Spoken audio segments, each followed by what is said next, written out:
ನಮಸ್ತೆ. ಭಾರ್ಗವಿ ಸೀರಿಯಲ್ನ ಇವತ್ತಿನ ಸಂಚಿಕೆಯಲ್ಲಿ ಏನಾಗ್ತಾ ಇದೆ ಅಂತ ನೋಡೋಣ ಬನ್ನಿ. ಸಂಧ್ಯಾ ಇಲ್ಲಿ ಒಬ್ಳೆ ಕೂತಿರ್ತಾಳೆ. ಆ ಕಡೆ ಭಾರ್ಗವಿ ಮಾತಾಡ್ತಾ ಇರ್ತಾಳೆ ಫೋನಲ್ಲಿ. ಅಲ್ಲಿಗೆ ಅರ್ಜುನ್ ಬರ್ತಾನೆ. ಅರ್ಜುನ್ ಬಂದಾಗ ಅಣ್ಣ ಬನ್ನಿ ಅಣ್ಣ ಕೂತ್ಕೊಳ್ಳಿ, ಅಕ್ಕ ಅಲ್ಲಿ ಫೋನಲ್ಲಿ ಮಾತಾಡ್ತಾ ಇರ್ತಾರೆ, ಇನ್ನೇನು ಬಂದ್ಬಿಡ್ತಾರೆ ಅಂತ ಹೇಳ್ತಾಳೆ. ಆವಾಗ ಅರ್ಜುನ್ ಬಂದು ಅಲ್ಲಿ ಕೂತ್ಕೊತಾನೆ. ಆವಾಗ ನೀನು ಕೂತ್ಕೋ ಸಂಧ್ಯಾ ಅಂತ ಹೇಳಿದ್ದಕ್ಕೆ ಇಲ್ಲ ಅಣ್ಣ ಪರವಾಗಿಲ್ಲ ಅಂತ ಹೇಳಿದ್ದಕ್ಕೆ ಇಲ್ಲ ಕೂತ್ಕೋ ಸಂಧ್ಯಾ ಅಂತ ಹೇಳ್ತಾನೆ. ಆವಾಗ ಸಂಧ್ಯಾನೂ ಅಲ್ಲಿ ಕೂತ್ಕೊತಾಳೆ. ಅದಕ್ಕೆ ಸಂಧ್ಯಾ ಹತ್ರ ಐ ಆಮ್ ರಿಯಲಿ ಸಾರಿ ಸಂಧ್ಯಾ ಅಂತ ಹೇಳಿದ್ದಕ್ಕೆ ಯಾಕಣ್ಣ ನೀವ್ಯಾಕಣ್ಣ ಸಾರಿ ಕೇಳ್ತಾ ಇದ್ದೀರಾ ಅಂತ ಕೇಳಿದ್ದಕ್ಕೆ ಅಲ್ಲಮ್ಮ ನಿನಗೆ ಇವಾಗ ತೊಂದರೆ ಆಗ್ತಾ ಇರೋದು, ನೀನು ಈ ಕಷ್ಟದಲ್ಲಿರೋದು ನಮ್ಮನೆಯವರಿಂದನೇ ಅಲ್ವಾ ಅಂತ ಹೇಳಿದ್ದಕ್ಕೆ ಸಂಧ್ಯಾ ಅಣ್ಣ ಅಟ್ಲೀಸ್ಟ್ ನನ್ನ ನೋವು ನನ್ನ ಕಷ್ಟ ನಿಮ್ಗಾದ್ರೂ ಅರ್ಥ ಆಯ್ತಲ್ಲ, ಥ್ಯಾಂಕ್ ಯು ಅಣ್ಣ ಅಂತ ಹೇಳಿದ್ದಕ್ಕೆ ಇಲ್ಲಮ್ಮ ನನಗೆ ಅರ್ಥ ಆಗುತ್ತೆ, ನೀನೇನು ಹೆದರು ಬೇಡ, ಭಾರ್ಗವಿ ಮತ್ತು ನಾನು ನಿನ್ನ ಜೊತೆಗೇ ಇರ್ತೀವಿ ಯಾವಾಗ್ಲೂ ಅಂತ ಹೇಳಿದ್ದಕ್ಕೆ ಅರ್ಜುನ್ ಸಂಧ್ಯಾ ಅಲ್ಲ ಅಣ್ಣ ನೀವು ಜೆ ಪಿ ಅಂಕಲ್ ಮಗ ಅಂತ ಅಂದ್ಬಿಟ್ಟು ಅಕ್ಕನ ಗೊತ್ತಿಲ್ಲ, ಹಾಗೇನೆ ನೀವು ಭಾರ್ಗವಿ ಅಕ್ಕನಿಗೆ ಸಪೋರ್ಟ್ ಮಾಡ್ತಾ ಇರೋದು ಮನೆಯಲ್ಲಿ ಗೊತ್ತಿಲ್ಲ, ಯಾರಿಗಾದ್ರೂ ಒಂದು ಸ್ವಲ್ಪ ಗೊತ್ತಾದ್ರೂ ತುಂಬ ಸಮಸ್ಯೆ ಆಗುತ್ತೆ ಅಣ್ಣ, ಈ ರಿಸ್ಕ್ ತೊಗೊಂಡು ನೀವು ಈ ಕೆಲಸ ಮಾಡ್ತಾ ಇದ್ದೀರಲ್ಲ ತುಂಬ ಥ್ಯಾಂಕ್ ಯು ಅಣ್ಣ, ನಿಮ್ಮ ಪ್ರೀತಿ ಇದರಲ್ಲೇ ಗೊತ್ತಾಗ್ತಾ ಇದೆ ನೀವು ಅಕ್ಕನ ಎಷ್ಟು ಪ್ರೀತಿ ಮಾಡ್ತೀರಾ ಅಂತ ಅಂದ್ಬಿಟ್ಟು. ಮುಂದೊಂದು ದಿನ ನೀವು ಜೆ ಪಿ ಅಂಕಲ್ ಮಗ ಅಂತ ಗೊತ್ತಾದ್ರೂ ಅಕ್ಕ ಅದನ್ನೆಲ್ಲ ಅರ್ಥ ಮಾಡಿಕೊಂಡು ನಿಮ್ಮನ್ನು ಒಪ್ಕೊತಾಳೆ, ನೀವು ಧೈರ್ಯವಾಗಿರಿ ಅಣ್ಣ, ನಿಮ್ಮ ಪ್ರೀತಿ ನಿಮಗೆ ಸಿಕ್ಕೇ ಸಿಗುತ್ತೆ ಅಂತ ಹೇಳ್ತಾಳೆ. ಅದೇ ಹೋಪಲ್ಲಿ ಇದ್ದೀನಮ್ಮ ಅಂತ ಅಂದ್ಬಿಟ್ಟು ಅರ್ಜುನ ಹೇಳ್ತಾ ಇರ್ತಾನೆ. ಅಷ್ಟರೊಳಗಡೆ ಅಲ್ಲಿಗೆ ಭಾರ್ಗವಿ ಬಂದು ನಿಂತ್ಕೊಂಡು ನಾನೆಲ್ಲ ಕೇಳಿಸ್ಕೊಂಡೆ ಅಂತ ಹೇಳ್ತಾಳೆ. ಇಬ್ರಿಗೂ ಶಾಕ್ ಆಗುತ್ತೆ, ಏನು ಕೇಳಿಸ್ಕೊಂಡ್ಲಪ್ಪ ಇವಳು ಅಂತ ಅಂದ್ಬಿಟ್ಟು. ವಿಕ್ಕಿ ಕುಡಿತಾ ಕೂತಿರ್ತಾನೆ. ಭಾರ್ಗವಿ ಹೊಡೆದಿದ್ದೆಲ್ಲ ಅವನಿಗೆ ನೆನಪಾಗ್ತಾ ಇರತ್ತಂತೆ. ಅರ್ಜುನ್ ಬೆಲ್ಟನ್ನ ಎತ್ಕೊಟ್ಟಿದ್ದು ಬೆಲ್ಟನ್ನ ಇಟ್ಕೊಂಡು ಭಾರ್ಗವಿ ಅವನಿಗೆ ತುಂಬಾನೇ ಹೊಡೆದಿರ್ತಾಳೆ. ಅದೆಲ್ಲ ನೆನಪಾಗಿ ಅಲ್ಲ ಕಣೆ ನಿಮ್ಮಪ್ಪನಿಗೆ ನಾನು ಹೇಗೆ ಹೊಡೆದೆ ಅದನ್ನೇ ನೆನಪಲ್ಲಿ ಇಟ್ಕೊಂಡು ಅದೇ ರೀತಿ ನನಗೆ ಹೊಡೆದೆ ಅಲ್ಲ, ನನಗೆ ಅವಮಾನ ಮಾಡಿದೆ ಅಲ್ಲ, ನಿಮ್ಮಪ್ಪನಿಗೆ ಅವಮಾನ ಆದರೆ ಅಲ್ಲಿ ಯಾರು ಕೇಳಕ್ಕೆ ಬರಲ್ಲ ಅಂತವನಿಗೋಸ್ಕರ ನನ್ನನ್ನೇ ಬೀದಿನಲ್ಲಿ ಅವಮಾನ ಮಾಡಿದೆಯಲ್ಲ ನೀನು, ನಾನು ಯಾರು ವಿಕ್ರಮ್ ಭೂಪತಿ MLA ಶಕ್ತಿ ಪ್ರಸಾದ್ ಮಗ, ನನ್ನ ಮೇಲೇ ಹೀಗೆಲ್ಲ ಮಾಡ್ತೀಯಲ್ಲೇ, ನಾನು ನಿನ್ನನ್ನು ಸುಮ್ಮನೆ ಬಿಡಲ್ಲ, ನಿನ್ನನ್ನು 7 ಜನ್ಮಕ್ಕೂ ಕಾಡ್ತೀನಿ ಕಣೆ, ನಾನು ಮನ್ಸು ಮಾಡಿದ್ರೆ ಏನು ಮಾಡ್ಬೋದು ಅಂತ ನಾನು ನಿನಗೆ ತೋರಿಸ್ತೀನಿ ಕಣೆ, ನನಗೆ ಈ ಥರ ಎಲ್ಲ ಹೊಡೆದಿದೆಯಲ್ಲ ನೀನು, ನಾನಂತೂ ನಿನ್ನನ್ನು ಸುಮ್ಮನೆ ಬಿಡೋದಿಲ್ಲ, ನಮ್ಮಪ್ಪ ಮನ್ಸು ಮಾಡಿದ್ರೆ ಎಷ್ಟೆಲ್ಲ ಮಾಡ್ಬೋದು, ಎಂತೆಂಥವ್ರನ್ನೆಲ್ಲ ಮಟ್ಟ ಹಾಕಿದ್ದಾರೆ, ಅಂಥದ್ರಲ್ಲಿ ಕೇಸ್ ಮುಗಿಲಿ ಅಂತ ಸುಮ್ಮನೆ ಬಿಟ್ಟರೆ ನಿಂದು ಹಾರಾಟ ಜಾಸ್ತಿ ಆಯ್ತಲ್ಲ, ನಿನ್ನನ್ನು ಮಾತ್ರ ನಾನು ಸುಮ್ಮನೆ ಬಿಡಲ್ಲ ಅಂತ ಅವನಿಗಾಗಿರೋ ನೋವನ್ನೆಲ್ಲ ನೆನ್ಪು ಮಾಡಿಕೊಂಡು ಕುಡಿದು ಆ ಬಾಟಲ್ನ ತೆಗೆದು ಬಿಸಾಡ್ತಾನೆ. ಆ ಬಾಟಲ್ಲು ದೂರ ಹೋಗಿ ಬೀಳುತ್ತೆ, ಒಡೆದೋಗುತ್ತೆ. ಆ ಸೌಂಡಿಗೆ ಅವ್ರ ಅಕ್ಕ ಅಲ್ಲಿಗೆ ಓಡ್ ಬರ್ತಾಳೆ. ಬಂದಿದ್ದೇನೆ, ಏನೋ ಆಗಿದೆ ವಿಕ್ಕಿ, ಯಾಕೋ ಹೀಗಾಡ್ತಾ ಇದೆಯಾ, ಒಳ್ಳೆ ಹುಚ್ಚಿನ ಥರ ಬಿಹೇವ್ ಮಾಡ್ತಾ ಇದೆಯಲ್ಲೋ, ಏನೋ ಆಯಿತು ಅಂತ ಕೇಳಿದ್ದಕ್ಕೆ ನಾನಾ ಹುಚ್ಚ ಅವಮಾನ ಪಡಿಸ್ಕೊಂಡು ಹೊಡೆಸ್ಕೊಂಡು ನಾನಿಲ್ಲಿ ಕಷ್ಟಪಡ್ತಾ ಇದ್ರೆ ನನ್ನ ಹುಚ್ಚ ಅಂತೀಯ, ಅಷ್ಟೆಲ್ಲ ಆದ್ರೂ ಅರ್ಜುನ್ ಅಂತ ಇದೆಯಲ್ಲ ನೀನು ಕಣೆ ಹುಚ್ಚಿ, ನೀನು ಅಲ್ಲಿ ಅವಳು ಹೊಡಿತಾ ಇದ್ರೆ ನಿನ್ನ ಕೆನ್ನೆಗೆ ಅವಳು ಬಾರಿಸ್ದಾಗ ನಿನ್ನ ರೋಮಿಯೋ ನೋಡ್ತಾ ನಿಂತಿದ್ನಲ್ಲ, ಖುಷಿ ಪಡ್ತಾ ನಿಂತಿದ್ನಲ್ಲ, ಅವನ ಬಗ್ಗೆ ನಾನು ಮಾತಾಡಬಾರ್ದಾ ಅಂತ ಹೇಳಿದ್ದಕ್ಕೆ ಅರ್ಜುನ್ ಬಗ್ಗೆ ನೀನೇನು ಮಾತಾಡಬೇಡ ಅಂತ ಅಂದ್ಬಿಟ್ಟು ಬೈತಾಳೆ. ಅದಕ್ಕೆ ಅರ್ಜುನ್ ಬಗ್ಗೆ ನಾನು ಮಾತಾಡಬಾರ್ದಾ, ನಿನ್ನ ಬಗ್ಗೆ ಒಂಚೂರು ಕನಿಕರ ಇಲ್ದಾನೆ ಅಲ್ಲಿ ನಿಂತಿದ್ನಲ್ಲ ಅವನ ಬಗ್ಗೆ ನಾನು ಮಾತಾಡಬಾರ್ದಾ, ನಿನಗೇನೇ ಆಗಿದೆ ಹುಚ್ಚಿ, ನೀನು ಈ ಮನೆ ಮಗಳು, ಇನ್ನೂ ನಿನ್ನ ಮದುವೆ ಆಗಿಲ್ಲ, ನನಗೇನಾದರೂ ಆದರೆ ನನಗೆ ಪ್ರಾಬ್ಲಮ್ ಆದರೆ ಅದು ನಿನಗೂ ಪ್ರಾಬ್ಲಮ್ ಆಗುತ್ತೆ, ನಿನ್ನ ಹೆಸರು ಕೆಡುತ್ತೆ, ಅದನ್ನು ನಿನ್ನ ತಲೆಯಲ್ಲಿ ಇಟ್ಕೊ, ಮೊದಲು ನಾನು ಸೇಡ್ ತೀರಿಸ್ಕೋಬೇಕು ಅಂತ ಹೇಳಿದ್ದಕ್ಕೆ ನನ್ನ ಮದುವೆಗೆ ಏನಾದರೂ ಪ್ರಾಬ್ಲಮ್ ಆದರೆ ನಾನು ನಿನ್ನನ್ನು ಸುಮ್ಮನೆ ಬಿಡಲ್ಲ ವಿಕ್ಕಿ ಅಂತ ಹೇಳಿದ್ದಕ್ಕೆ ಅಷ್ಟೆಲ್ಲ ಅವಮಾನ ಮಾಡಿರೋ ಬಗ್ಗೆ ನೀನು ಇಷ್ಟೆಲ್ಲ ಮಾತಾಡ್ತಾ ಇದೆಯಾ, ನಾನು ಅವ್ರ ಬಗ್ಗೆ ಸೇಡ್ ತೀರಿಸ್ಕೊಳ್ಳೇಬೇಕು ಅಂತ ಹೇಳಿದ್ದಕ್ಕೆ ನನ್ನ ಮದುವೆಗೆ ಏನಾದರೂ ಪ್ರಾಬ್ಲಮ್ ಮಾಡಿದ್ರೆ ವಿಕ್ಕಿ ನಾನಂತೂ ಸುಮ್ಮನೆ ಇರಲ್ಲ ಅಂತ ಹೇಳಿದ್ದಕ್ಕೆ ವಿಕ್ಕಿ ಇಷ್ಟೊಂದು ಸ್ವಾರ್ಥಿ ಏನೇ, ನೀನು ಇನ್ನೂ ಈ ಮನೆ ಮಗಳು, ಅದು ನಿನಗೆ ನೆನಪಿರಲಿ ಅಂತ ವಿಕ್ಕಿ ವಾರ್ನ್ ಮಾಡ್ತಾನೆ.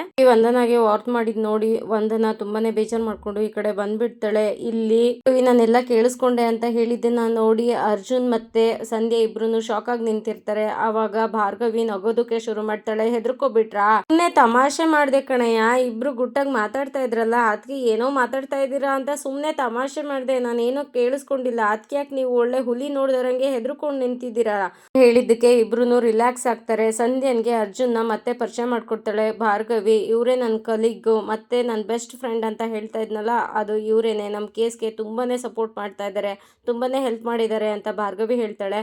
ಅದಕ್ಕೆ ಸಂಧ್ಯಾ ಥ್ಯಾಂಕ್ ಯು ಅಣ್ಣ ಅಂತ ಅಂದ್ಬಿಟ್ಟು ಅರ್ಜುನ್ಗೆ ಥ್ಯಾಂಕ್ ಯು ಹೇಳ್ತಾಳೆ. ಆ ಥರ ಹೇಳಿದ್ದಕ್ಕೆ ತುಂಬಾನೇ ಬೇಜಾರು ಮಾಡಿಕೊಂಡು ವಂದನಾ ರೂಮ್ನಲ್ಲಿ ಬಂದು ಕೂತ್ಕೊಂಡು ಭಾರ್ಗವಿ ನಿನ್ನಿಂದನೇ ಇದೆಲ್ಲ ಆಗ್ತಾ ಇರೋದು, ನೀನು ನನ್ನ ಕೆನ್ನೆಗೆ ಹೊಡಿತೀಯಲ್ಲ ಅರ್ಜುನ್ ನೀನು ಅವಳಿಗೆ ಸಪೋರ್ಟ್ ಮಾಡ್ತೀಯಲ್ಲ, ಒಂದು ಪಕ್ಷ ನೀನು ನನಗೆ ಹೊಡೆದಿದ್ರು ನಾನು ಸಮಾಧಾನ ಮಾಡ್ಕೊತಾ ಇದ್ದೆ, ಯಾಕೆಂದರೆ ನನ್ನ ಮೇಲಿರೋ ಅಧಿಕಾರಕ್ಕೆ ನೀನು ಹೊಡಿತಾ ಇದೀಯ ಅಂತ ಅನ್ಕೊತಾ ಇದ್ದೆ. ಆದರೆ ಅವಳ ಕೈಲಿ ಹೊಡೆಸ್ಬಿಟ್ಟು ನೀನು ಮಜಾ ತೊಗೊತಾ ಇದ್ದೆ ಅಲ್ವಾ. ನಿನ್ನನ್ನು ಮಾತ್ರ ನಾನು ಸುಮ್ಮನೆ ಬಿಡಲ್ಲ. ನೀನು ಯಾರಿಗೂ ಸಿಕ್ಕೂಡ್ದು, ನನಗಷ್ಟೇ ಕೆಳಗಾದ್ರೂ ನೀನೇ ನನ್ನ ಗಂಡ ಆಗೋದು, ನಾನೇ ನಿನ್ನ ಹೆಂಡತಿ ಆಗೋದು, ಆ ಮನೆ ಸೊಸೆ ಆಗೋದು ನಾನೇನೆ. ಆ ಸ್ಥಾನನ ನಾನು ಯಾರಿಗೂ ಬಿಟ್ಕೊಡೋದಿಲ್ಲ, ಅದರಲ್ಲೂ ಆ ಭಾರ್ಗವಿಗೆ ಖಂಡಿತ ಬಿಟ್ಕೊಡೋದಿಲ್ಲ. ಆ ಟಗರು ಪುಟ್ಟಿ ಜೊತೆನೇ ನನಗೆ ಹೊಡೆಸ್ತೀಯಲ್ಲ, ನಿನ್ನನ್ನು ಮಾತ್ರ ಸುಮ್ಮನೆ ಬಿಡಲ್ಲ. ಬೈ ಚಾನ್ಸ್ ನೀನು ನನಗೆ ಸಿಗದೆ ಹೋದರೆ ನಾನು ಸಾಯ್ತೀನಿ ಅಂತ ಹೇಳಿ ನಗೋದಕ್ಕೆ ಶುರು ಮಾಡ್ತಾಳೆ ಹುಚ್ಚಿ ಥರ. ನಕ್ಬಿಟ್ಟು, ಇಲ್ಲ ನೀನು ನನಗೆ ಸಿಗಲೇಬೇಕು, ಸಿಗಲಿಲ್ಲ ಅಂತ ಅಂದರೆ ನಾನಂತೂ ಸಾಯ್ತೀನಿ. ಯಾಕೆ ಅಂದರೆ ಜೊತೆಗೆ ನೀನು ಸಾಯ್ತೀಯ, ನಿನ್ನನ್ನು ಸಾಯಿಸ್ಬಿಟ್ಟೇ ನಾನು ಸಾಯೋದು. ಆವಾಗಲೇ ನನಗೆ ಸಮಾಧಾನ. ನೀನು ಬೇರೆ ಯಾರಿಗೂ ಸಿಗೋ ಹೋಗಿಲ್ಲ, ಅದರಲ್ಲೂ ಆ ಭಾರ್ಗವಿಗೆ ಸಿಗೋ ಹಾಗೆ ಇಲ್ಲ, ನೀನು ನನಗೇ ಸಿಗಬೇಕು ಅಂತ ಅಂದ್ಬಿಟ್ಟು ಹುಚ್ಚಿ ಥರ ನಗೋಕ್ಕೆ ಶುರು ಮಾಡ್ತಾಳೆ. ಸಂಧ್ಯಾ ಭಾರ್ಗವಿಗೆ ಮತ್ತು ಅರ್ಜುನ್ಗೆ, ಅಕ್ಕ ನಾನು ತಲೆ ನೋವ್ತಾ ಇದೆ, ನಾನು ಮನೆಗೆ ಹೋಗ್ತೀನಿ, ನೀವಿಬ್ಬರು ಇಲ್ಲಿ ಕುತ್ಕೊಂಡು ಮಾತಾಡಿ ಅಂತ ಅಂದ್ಬಿಟ್ಟು ಅವಳು ಅಲ್ಲಿಂದ ಹೋಗ್ತಾಳೆ. ಇಬ್ಬರೂ ಅಲ್ಲಿ ಕುತ್ಕೊಂಡು ಮಾತಾಡೋಕ್ಕೆ ಶುರು ಮಾಡ್ತಾಳೆ. ಭಾರ್ಗವಿ ಅರ್ಜುನ್ಗೆ ತುಂಬಾ ಹೊಗಳೋಕ್ಕೆ ಶುರು ಮಾಡ್ತಾಳೆ. ಅಂದರೆ ನೀವು ನನ್ನ ಲೈಫಿಗೆ ಬಂದಮೇಲೆ ತುಂಬಾ ಚೆನ್ನಾಗಿದೆ, ನೀವು ನನಗೆ ಎಷ್ಟು ಹೆಲ್ಪ್ ಮಾಡಿದ್ದೀರಾ ಅಂದರೆ ಅದನ್ನು ಹೇಳೋಕ್ಕೆ ಸಾಧ್ಯ ಇಲ್ಲ. ತುಂಬ thank you Arjun, thank you so much. ನೀವು ನನ್ನ ಲೈಫಿಗೆ ಬಂದಮೇಲೆ ನನ್ನ ಲೈಫ್ ಫುಲ್ ಅಂತ ಅನ್ಸೋಕ್ಕೆ ಶುರುವಾಗಿದೆ. ಮುಂಚೆನೂ ಚೆನ್ನಾಗಿತ್ತು ನನ್ನ ಲೈಫು, ಆದರೆ ಇವಾಗ ಇನ್ನೂ ಚೆನ್ನಾಗಿದೆ. Life is so beautiful, so colourful ಅಂತ ಅನಿಸೋಕ್ಕೆ ಶುರುವಾಗಿದೆ. ನೀವು ನಮ್ಮಪ್ಪ ಹೇಗೆ ನನ್ನನ್ನು ಪ್ರೋತ್ಸಾಹಿಸ್ತಾರೋ, ಹೇಗೆ ನಾನು ಇರಬೇಕು ಅಂತ ಅಂದ್ಕೊತಾರೋ ಹಾಗೆಯೇ ನೀವು ನಾನು ಇರಬೇಕು ಅಂತ ಅಂದ್ಕೊತೀರ. ಯಾರ ಮುಂದೆನೂ ನನ್ನನ್ನು ಬಿಟ್ಕೊಡೋದಿಲ್ಲ, ಎಲ್ಲರ ಮುಂದೆನೂ ನನ್ನನ್ನು ಕೈ ಹಿಡಿತೀರಾ, ಹಾಗೆಯೇ ನನ್ನ ಬೆನ್ನೆಲುಬು ಆಗಿರ್ತೀರಾ. ನಾನು ಏನೇ ಮಾಡಿದ್ರೂ ನಾನು ಗೆಲ್ಲಬೇಕು ಅಂತ ಅಂದ್ಕೊತೀರಾ. ನಿಮ್ಮ ನಿಸ್ವಾರ್ಥ ಪ್ರೀತಿ ಇದೆ ಅಂತ ಹೇಳಿ ನನಗೆ ಖುಷಿ ಪಡಿಸ್ತಾ ಇರ್ತಾಳೆ. ಅದಕ್ಕೆ ಅರ್ಜುನ್, ಮೇಡಮ್ ಅದು ನೀವೇನಾ ಹೀಗೆ ಮಾತಾಡ್ತಾ ಇರೋದು ಅಂತ ಕೇಳಿದ್ದಕ್ಕೆ, ಯಾಕೆ ನಾನು ಹೀಗೆ ಮಾತಾಡಬಾರ್ದಾ? ಹೌದು ನಾನೇನೆ. ನೀವು ನನ್ನ ಲೈಫಿಗೆ ಬಂದಮೇಲೆ ನಾನು ತುಂಬಾ ಖುಷಿಯಾಗಿದ್ದೀನಿ. ಮುಂಚೆನೂ ನನ್ನ ಲೈಫ್ ಚೆನ್ನಾಗಿತ್ತು, ಆದರೆ ಇವಾಗ್ಲೂ ನೀವು ಬಂದಮೇಲೆ ಇನ್ನೂ ತುಂಬ ಚೆನ್ನಾಗಿದೆ ಅಂತ ಅನ್ಸೋಕ್ಕೆ ಶುರುವಾಗಿದೆ. ನನ್ನ ಬಗ್ಗೆ ನಾವೇ ಕೇರ್ ಮಾಡ್ಕೊಳ್ಳೋದಿಲ್ಲ, ಬೇರೆಯವರ ನಗುನ ಬಯಸ್ತಾ ನಮ್ಮ ಬಗ್ಗೆ ನಾವೇ ಕೇರ್ ಮಾಡ್ಕೊಳ್ದೇ ಇದ್ದಾಗ ನೀವು ಅದನ್ನು ಬಂದು ತೋರಿಸ್ಕೊಟ್ಟು ನಿಮ್ಮ ಬಗ್ಗೆ ನೀವೂ ಕೇರ್ ಮಾಡಬೇಕು ಅಂತ ಅಂದ್ಕೊಂಡು ತಿಳಿಸ್ಕೊಟ್ಟಿದ್ದೀರಾ. ನೀವು ಈ 2 ಬೆರಳಲ್ಲಿ ಮುಟ್ಟಿ ಅಂತ ಅಂದ್ಬಿಟ್ಟು 2 ಕೈನ ತೋರಿಸ್ತಾಳೆ. ಆವಾಗ ಒಂದು ಬೆರಳನ್ನ ಮುಟ್ತಾನೆ ಅವನು. ಆವಾಗ ಅವಳು, ಹೌದು ನಾನು ಹೇಳ್ತಾ ಇರೋದು ನಿಜ, ನಾನು ಹೇಳ್ತಾ ಇರೋದು 100% ನಿಜ, ನಾನು ನಿಮ್ಮ ಬಗ್ಗೆ ಹೇಳ್ತಾ ಇರೋದು. ಹೇಳಿದ್ದಕ್ಕೆ ಅರ್ಜುನ್, ಇದು ನೀವೇನಾ ಮೇಡಮ್, ನಮ್ಮ ಟಗರು ಪುಟ್ಟಿ ಹೀಗೆಲ್ಲ ಇಷ್ಟು ಸಾಫ್ಟಾಗಿ ಮಾತಾಡ್ತಾರಾ ಅಂತ ಹೇಳಿದ್ದಕ್ಕೆ ಭಾರ್ಗವಿ, ಟಗರು ಪುಟ್ಟಿನಾ ಅಂತ ಹೇಳಿದ್ದಕ್ಕೆ, ಅದು ನಾನು ನಿಮಗೆ ಅಂತ ಹೇಳಿದ್ದಕ್ಕೆ, ಓ ನಿಕ್ನೇಮಾ ಚೆನ್ನಾಗಿದೆ ಅಂತ ಅಂದ್ಬಿಟ್ಟು ನಗ್ತಾಳೆ. ನಾನು ಸತ್ಯವನ್ನೇ ಹೇಳುತ್ತೇನೆ, ಸತ್ಯ ಬಿಟ್ಟು ಬೇರೆ ಏನೂ ಹೇಳುವುದಿಲ್ಲ, ನನ್ನ ಮನಸ್ಸಿನ ಮಾತನ್ನು ಹೇಳ್ತಾ ಇದ್ದೀನಿ. ನಾನು ಡೇಟ್ ಮಾಡೋಣ, ಅಲ್ಲಿ ಹೋಗೋಣ, ಇಲ್ಲಿ ಹೋಗೋಣ, ಪಾರ್ಟಿಗೆ ಹೋಗೋಣ, ಅದಾದಮೇಲೆ ಸರಿ ಹೊಂದಿದ್ರೆ ಓಕೆ, ಇಲ್ಲ ಅಂತಂದರೆ ಬ್ರೇಕಪ್ ಆಗೋಣ ಅನ್ನೋ ಅಂಥ ಹುಡುಗಿ ಅಲ್ಲ. ನಾನು ಮನಸಾರೆ ಕೇಳ್ಕೊತಾ ಇದ್ದೀನಿ, ಮುಂದೆ ನೀನು ನನ್ನ ಸಂಗಾತಿಯಾಗಿ ಇದೇ ರೀತಿ ನನಗೆ ಸಪೋರ್ಟಿವ್ ಮಾಡ್ತೀಯಾ ಅನ್ನೋ ಕಾರಣಕ್ಕೋಸ್ಕರ ನಾನು ನಿನ್ನನ್ನು ಕೇಳ್ತಾ ಇದ್ದೀನಿ. ನೀನು ನನ್ನನ್ನು ಮದುವೆ ಆಗ್ತೀಯಾ ಅಂತ ಅಂದ್ಬಿಟ್ಟು ಭಾರ್ಗವಿ ಡೈರೆಕ್ಟಾಗಿ ಅರ್ಜುನ್ ಹತ್ರ ಪ್ರಪೋಸ್ ಆಗಿ ಕೇಳ್ತಾಳೆ. ಆವಾಗ ಅರ್ಜುನ್ಗೆ ಶಾಕ್ ಆಗಿಬಿಡುತ್ತೆ.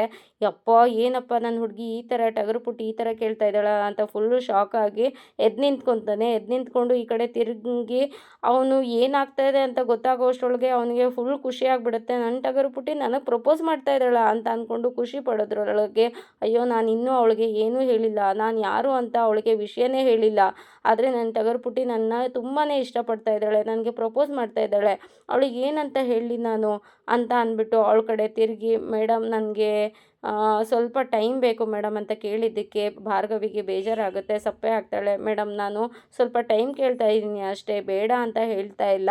ನಿಮಗೆ ನನ್ನ ಬಗ್ಗೆ ಎಲ್ಲ ಗೊತ್ತಾಗಬೇಕು, ನಾನು ನಿಮ್ಮ ಜೊತೆ ಮನಸ್ಸು ಬಿಚ್ಚಿ ಮಾತಾಡಬೇಕು. ಆ ಥರ ಮಾತಾಡಿ ಆದಮೇಲೂ ನಿಮಗೆ ನನ್ನ ಬಗ್ಗೆ ಅದೇ ಥರ ಭಾವನೆ ಇದ್ದರೆ ನಾನು ಖಂಡಿತ ಮುಂದುವರಿಯೋಣ ಮೇಡಮ್, ನನಗೆ ಸ್ವಲ್ಪ ಟೈಮ್ ಕೇಳ್ತಾ ಇದ್ದೀನಿ ಅಷ್ಟೇ ಅಂತ ಹೇಳಿದ್ದಕ್ಕೆ ಭಾರ್ಗವಿ ಆಯಿತು ಅಂತ ಹೇಳ್ತಾಳೆ. ಅವನು ಅರ್ಜುನ್ ಕೂಡ, ಮೇಡಮ್ ಇದು ಸ್ವಲ್ಪ ಕೇಸ್ ಮುಗಿಯೋವರೆಗೆ ಮಾತ್ರ ನನಗೆ ಟೈಮ್ ಕೊಡಿ ಸಾಕು ಅಂತ ಅಂದ್ಬಿಟ್ಟು ಭಾರ್ಗವಿ ಹತ್ರ ಕೇಳ್ಕೊತಾನೆ. ಭಾರ್ಗವಿ ಸಪ್ಪಗೇನೆ ಆಯಿತು ಅಂತ ಅಂದ್ಬಿಟ್ಟು ಉತ್ತರನ ಕೊಡ್ತಾಳೆ. JP ಅಸಿಸ್ಟೆಂಟು JP ಹತ್ರ ಕೇಸ್ ಬಗ್ಗೆ ಮಾತಾಡೋಕ್ಕೆ ಬಂದಿರ್ತಾನೆ. ರೂಮ್ ಒಳಗಡೆ ಅವರಿಬ್ಬರು ಮಾತಾಡ್ತಾ ಇರ್ತಾರೆ. ಇವಳು ಮಾತ್ರ ಅಂದರೆ ಬೃಂದ ಹೊರಗಡೆ ನಿಂತ್ಕೊಂಡು ಕೇಳಿಸ್ಕೊತಾ ಇರ್ತಾಳೆ ಅವರಿಬ್ಬರು ಏನು ಮಾತಾಡ್ತಾ ಇರ್ತಾರೆ ಅಂತ ಅಂದ್ಬಿಟ್ಟು. JP ಅಸಿಸ್ಟೆಂಟು, ಸರ್ ಭಾರ್ಗವಿ ಯಾವುದೇ ಸಾಕ್ಷಿ ಹಿಂದೆನೂ ಹೋಗಿಲ್ಲ ಸರ್, ಇದು 100% ಟ್ರೂ ಸ್ಟೋರಿ, ನಿಜ ಹೇಳ್ತಾ ಇದ್ದೀನಿ ಸರ್, ಯಾರೂ ಹೋಗಿಲ್ಲ. ಭಾರ್ಗವಿ ಯಾರ ಹಿಂದೆ ಹಿಂದೆನೂ ಹೋಗಿಲ್ಲ ಸರ್, ಅವಳ ಹತ್ರ ಯಾವುದೇ ರೀತಿ ಎವಿಡೆನ್ಸ್ ಇಲ್ಲ ಅಂತ ಅಂದ್ಬಿಟ್ಟು ಹೇಳಿದ್ದಕ್ಕೆ, ಇಲ್ಲ ಅಷ್ಟು ಸುಲಭವಾಗಿ ಅವಳನ್ನ ನಂಬೋಕ್ಕಾಗೋದಿಲ್ಲ, ಅವಳು ಯಾವುದೇ ರೀತಿ ಎವಿಡೆನ್ಸ್ ಇಲ್ದೇ ನಿನ್ನ ಹತ್ರ ಅಷ್ಟು ಚಾಲೆಂಜ್ ಮಾಡಿ ಮಾತಾಡೋಕ್ಕೆ ಸಾಧ್ಯನೇ ಇಲ್ಲ, ಅವಳನ್ನ ಈ ಕೇಸಿಂದ ದೂರ ಇಡೋದಕ್ಕೆ ಏನಾದರೂ ಮಾಡಲೇಬೇಕು, ಅವಳು ಏನು ಪ್ರಯತ್ನ ಪಡ್ತಾ ಇದ್ದಾಳೆ, ಯಾವ ಸಾಕ್ಷಿನ ಹುಟ್ಟಾಕೊಂಡಿದ್ದಾಳೆ ಅಂತ ಅಂದ್ಬಿಟ್ಟು ನಾವು ತಿಳ್ಕೊಳ್ಳೇಬೇಕು. ಯಾಕೆ ಅಂತ ಅಂದರೆ ಅವಳು ಇವಾಗ ನಾನು ಹೇಗೆ ವಾದ ಮಾಡ್ತೀನಿ ಅನ್ನೋದನ್ನು ಅವಳು ಕೋರ್ಟಲ್ಲಿ ನೋಡಿದ್ದಾಳೆ, ಅಂದಮೇಲೆ ಅವಳು ಏನಾದರೂ ಮಾಡೇ ಮಾಡ್ತಾಳೆ ಅಂತ ಅಂದ್ಬಿಟ್ಟು ಹೇಳ್ತಾನೆ. ಆವಾಗ ಇಲ್ಲಿ ಬೃಂದ, ನಾನು ಏನಾದರೂ ಮಾಡಬೇಕು, ಭಾರ್ಗವಿ ಮತ್ತೆ ನೀನು ಆ ಕೇಸಿಂದ ಓಡೋದಕ್ಕೆ ಶುರು ಮಾಡಿದ್ದೀಯೇನೆ, ಹೋದ ಸಲ ಏನೋ ಜಾರಿ ಕೋರ್ಟ್ ಒಳಗಡೆ ಹೋದೆ, ಆದರೆ ಈ ಸಲ ನಿನ್ನನ್ನು ಕೋರ್ಟ್ ಹತ್ರ ಹೋಗೋದಕ್ಕೂ ಬಿಡೋದಿಲ್ಲ, ನಾನು ಏನಾದರೂ ಮಾಡಲೇಬೇಕು, ನಾನು ಏನು ಮಾಡಲಿ ಅಂತ ಯೋಚನೆ ಮಾಡಿಕೊಂಡು ಈ ಥರ ಮಾಡ್ತೀನಿ ಅಂತ ಅಂದ್ಬಿಟ್ಟು ಮನಸ್ಸಲ್ಲೇನೆ ಗೆಸ್ ಮಾಡ್ತಾಳೆ. ರವಿ ಮತ್ತು ಇನ್ಸ್ಪೆಕ್ಟರ್ ಪ್ರತಾಪ್ ಅವರು ಇಬ್ಬರೂ ಮೀಟ್ ಆಗಿರ್ತಾರೆ. ಪ್ರತಾಪ್ ಅವರು ಹೋಗಿ ಮಂಜುನಾಥ್ ಭಾಣವರ್ನ ಮೀಟ್ ಮಾಡಿ ಹ್ಯಾಂಡ್ ರೈಟಿಂಗ್ ಅನಲೈಸಿಸ್ನ ರಿಪೋರ್ಟ್ನ ಕಲೆಕ್ಟ್ ಮಾಡಿಕೊಂಡು ತೊಗೊಂಡು ಬಂದು ಭಾರ್ಗವಿಗೆ ಕೊಡ್ತಾರೆ. Bhargavi, thank you so much sir, ಇವಾಗಂತೂ ನನ್ನ ಮೇಲೆ ತುಂಬಾ ಕಣ್ಣಿಟ್ಟಿದ್ದಾರೆ, ನಾನು ಎಲ್ಲೇ ಹೋದರೂ ಎಲ್ಲೇ ಬಂದ್ರೂ ಪತ್ತೆ ಮಾಡ್ತಾರೆ, ನೀವಾದರೆ ಅಟ್ಲೀಸ್ಟ್ ಯಾವ್ದಾದ್ರು ಕೇಸ್ ಮೇಲೆ ಹೋಗಿದ್ದಾರೆ ಅಂತ ಸುಮ್ಮನೆ ಆಗ್ತಾರೆ, ಅದಕ್ಕೋಸ್ಕರ ನಾನು ಇದನ್ನು ಕೆಲಸನ ನಿಮ್ಗೆ ವಹಿಸ್ತೆ ಅಂತ ಹೇಳಿದ್ದಕ್ಕೆ, ಹೌದು ಮೇಡಮ್, ನೀವು ಸ್ವಲ್ಪ ಟೈಮ್ ತೊಗೊಂಡು ವಾಪಸ್ ಮತ್ತೆ ಬಂದ್ರಲ್ಲ ಕೇಸ್ಗೆ, ತುಂಬಾ ಖುಷಿ ಆಯ್ತು ಮೇಡಮ್, ನಿಮಗೆ ಧೈರ್ಯ ಬಂದರೆ ನಮ್ಮೆಲ್ಲರಿಗೂ ಧೈರ್ಯ ಬರುತ್ತೆ ಮೇಡಮ್, ಒಳ್ಳೆ ಕಮ್ ಬ್ಯಾಕ್ ಮೇಡಮ್, ಒಳ್ಳೆ ಸಾಕ್ಷಿನ ಇಟ್ಕೊಂಡು ವಾಪಸ್ ಬಂದಿದ್ದೀರಾ ಅಂತ ಹೇಳಿದ್ದಕ್ಕೆ, ಹೌದು, ಪರ್ಸ್ನಲಿ ನಮ್ಮನ್ನ ಟಾರ್ಗೆಟ್ ಮಾಡಿ ಫ್ಯಾಮಿಲಿಗೆ ಟಾರ್ಚರ್ ಕೊಟ್ಟು ನನ್ನನ್ನು ದೂರ ಇಟ್ಟಿದ್ರು, ಆದರೆ ನಾನು ಮತ್ತೆ ವಾಪಸ್ ಬಂದಿದ್ದೀನಿ ಅನ್ನೋದು ಅವರಿಗೆ ಗೊತ್ತಾಗಬೇಕು, ನಾನು ಬಂದಿದ್ದೀನಿ, ಸಾಕ್ಷಿನ ಮತ್ತೆ ತೊಗೊಂಡು ಬಂದಿದ್ದೀನಿ ಅಂತ ಹೇಳಿದರೆ, ಮೇಡಮ್ ಇದೊಂದು ಸಾಕ್ಷಿ ಸಾಕಾಗಲ್ಲ ಮೇಡಮ್, ನಮ್ಗೆ ಬೇರೆನೂ ಸಾಕ್ಷಿಗಳು ಬೇಕಾಗುತ್ತೆ ಅಂತ ಅಂದಿದ್ದಕ್ಕೆ, ಹೌದು, ಆ JP ಮತ್ತು ಅವರು ಎಷ್ಟೇ ಸಾಕ್ಷಿಗಳನ್ನ ನಾಶ ಮಾಡಿದ್ರು ನಾನು ಮತ್ತೆ ಮೂಲದಿಂದ ಸಾಕ್ಷಿಗಳನ್ನ ಹುಡುಕ್ತೀನಿ ಅನ್ನೋದು ಅವ್ರಿಗೆ ಇನ್ನೂ ಗೊತ್ತಿಲ್ಲ, ಆ ತಾಕತ್ ನನಗಿದೆ, ಇವಾಗ ನನಗೊಬ್ರು ಭರವಸೆ ನೀಡಿದ್ದಾರೆ, ನನ್ನ ಬೆನ್ನೆಲುಬಾಗಿ ಒಬ್ಬರು ನಿಂತಿದ್ದಾರೆ, ನಾನು ಎಷ್ಟೇ ಪ್ರಾಬ್ಲಮ್ ಆದರೂ ಎಷ್ಟೇ ಇದಾದರೂ ಅವ್ರು ನನ್ನ ಬೆನ್ನೆಲುಬಾಗಿ ಇದ್ದೇ ಇರ್ತಾರೆ ಅಂತ ಹೇಳಿದ್ದಕ್ಕೆ, ನಿಮ್ಗೆ ಇಷ್ಟು ಧೈರ್ಯ ಬಂದರೆ ಸಾಕು ಮೇಡಮ್, ನಮ್ಮೆಲ್ಲರಿಗೂ ಧೈರ್ಯ ಬರುತ್ತೆ, ಹುರುಪು ಬರುತ್ತೆ ಅಂತ ಹೇಳಿದ್ದಕ್ಕೆ, ಆಯಿತು, ನಾನಿವಾಗ ಒಂದು ಪ್ಲ್ಯಾನ್ ಮಾಡಿದ್ದೀನಿ ಅಂತ ಅಂದ್ಬಿಟ್ಟು ಪ್ಲ್ಯಾನ್ನ ಎಕ್ಸ್ಪ್ಲೈನ್ ಮಾಡ್ತಾಳೆ. ಪ್ರತಾಪ್ ಅವ್ರಿಗೆ ತುಂಬಾ ಖುಷಿ ಆಗುತ್ತೆ, ಈ ಪ್ಲ್ಯಾನ್ ವರ್ಕ್ ಆಗುತ್ತೆ ಮೇಡಮ್, ಅವ್ರಿಗೆ ಸ್ವಲ್ಪನಾದರೂ ಮನಸ್ಸಾಕ್ಷಿ ಅಂತ ಇದ್ದರೆ ಈ ಪ್ಲ್ಯಾನ್ ಖಂಡಿತ ವರ್ಕ್ ಆಗುತ್ತೆ ಮೇಡಮ್ ಅಂತ ಹೇಳ್ತಾನೆ. ಆವಾಗ ಅವಳು ಒಬ್ಬರಿಗೆ ಫೋನ್ ಮಾಡಿ ಕುಮಾರ್ ಅವರನ್ನು ಕರ್ಕೊಂಡು ಬನ್ನಿ, ನಾನು ಹೇಳಿದ ಜಾಗಕ್ಕೆ ಸ್ವಲ್ಪ ಕೆಲಸ ಇದೆ ಅಂತ ಅಂದ್ಬಿಟ್ಟು ಫೋನ್ನಲ್ಲಿ ಹೇಳ್ತಾಳೆ. ತುಂಬಾ ಖುಷಿಯಿಂದ, thank you so much madam, ನೀವು ಈ ಕೇಸ್ಗೆ ವಾಪಸ್ ಬಂದಿದ್ದಕ್ಕೆ ಈ ಪ್ಲ್ಯಾನ್ ವರ್ಕ್ ಆಗೇ ಆಗುತ್ತೆ ಮೇಡಮ್, 100% ವರ್ಕ್ ಆಗುತ್ತೆ ಅಂತ ಹೇಳ್ತಾನೆ. ಭಾರ್ಗವಿಗೂ ತುಂಬ ಖುಷಿಯಾಗಿ ತುಂಬ ಹೆಮ್ಮೆ ಪಡೋ ಥರ ಅನಿಸುತ್ತೆ. ಇದಾಗಿತ್ತು ಇವತ್ತಿನ ಸ್ಟೋರಿ. ಈ ಸ್ಟೋರಿ ಇಷ್ಟ ಆಗಿದ್ರೆ ಒಂದು ಲೈಕ್ ಕೊಟ್ಟು ಶೇರ್ ಮಾಡಿ, ಕಮೆಂಟ್ ಬಾಕ್ಸಲ್ಲಿ ಕಮೆಂಟ್ ಮಾಡಿ ತಿಳಿಸಿ ಹೇಗಾಗಿತ್ತು ಇವತ್ತಿನ ಸಂಚಿಕೆ ಅಂತ. ಸಬ್ಸ್ಕ್ರೈಬ್ ಮಾಡಿಕೊಂಡು ಸಪೋರ್ಟ್ ಮಾಡಿ. ಮುಂದಿನ ಸಂಚಿಕೆಯಲ್ಲಿ ಸಿಗೋಣ, ಅಲ್ಲಿವರೆಗೂ take care, bye, thank you.